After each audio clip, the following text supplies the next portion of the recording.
社团非常非常的多。那像就我所知道啊，现在还有在活跃的、非常活跃的就有300多个。那这些包含各方面的领域，就是不论是学术啊、康乐，甚至体育、服务，然后甚至还有很多各方面，就是甚至宗教什么什么几乎都有。台大的就是社团活动非常兴盛，而且啊，台大没有规定就是一个人只能参加一个社团，所以我觉得大家可以透过社团学习到除了课堂上以外的东西，像是就是人际相处啊，就是写一个计划案啊等等。作为一个台大学生啊，一定要立志自己成为一个很会玩又很会念书的人。那如果一定要先就是要很会玩、很会念书，然后但是你要玩的前提是，可能你功课还是要顾好，毕竟这是学生的本分。所以我觉得进大学，如果能够参加社团，去多接触不一样的东西，我觉得就去啊。我觉得去做一些你可能你想做，可是一直都没有机会做的事情。因为这4年如果不做，其实我觉得未来你要做的机会就不大了。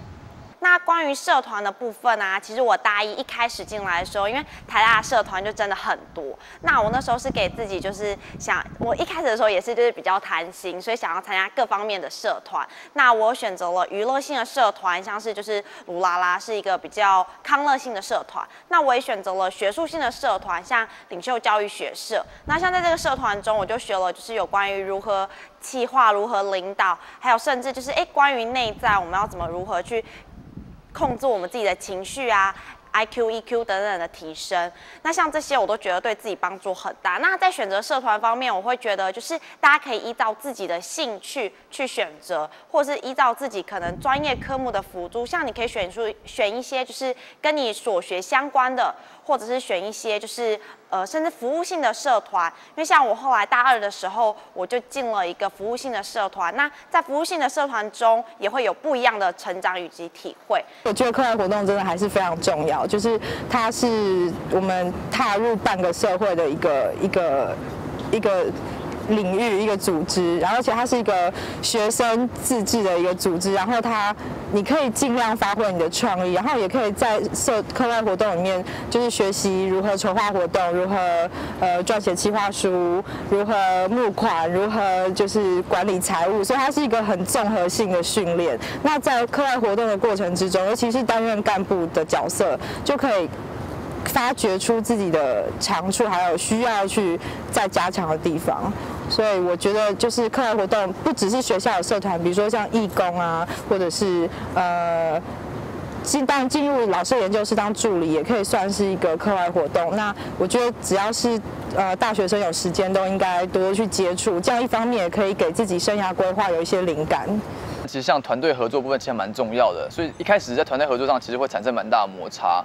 那其实慢慢就开始自己知道说，其实看到那么多那么厉害的人，你会发现说，其实自己也没有那么厉害，所以慢慢其实自己的自尊心跟自豪心就慢慢收起来了。再加上本身自己是系学会会长，所以其实从大一开始可能只帮忙做事，然后慢慢变成一个领导者的一个角色。那其实我觉得做事其实是蛮容易的，但是做人还蛮困难的。所以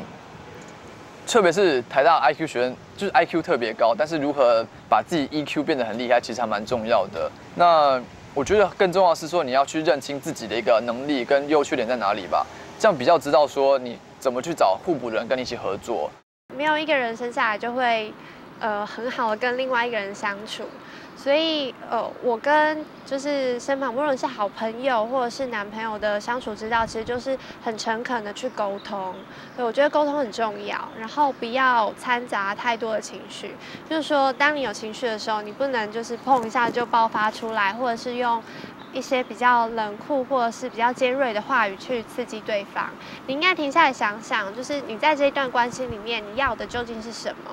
你如果想要别人对你好的话，那你应该很诚恳的去把你这个心里的想望去讲出来，而不是用一些比较负面的情绪去表达。